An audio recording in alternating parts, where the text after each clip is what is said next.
Hey everyone, Zane here, and today I'll show you CapCut Absorption Shake tutorial.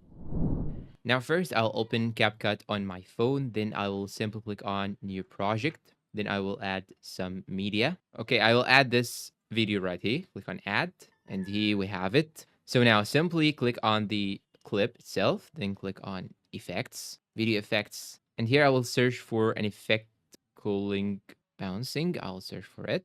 So I'll simply add this one here, for example, or choose this one. I think this one is better, so it looks nice. Now I have added the effect. I'll go back, play my video. I have the effect on it. I'll also add another effect. Let's say go back to effects again, then go to video effects, and I'll add also another effect. Let's say this one here. I'll click on it in order to adjust it. I will simply decrease the range and decrease the speed.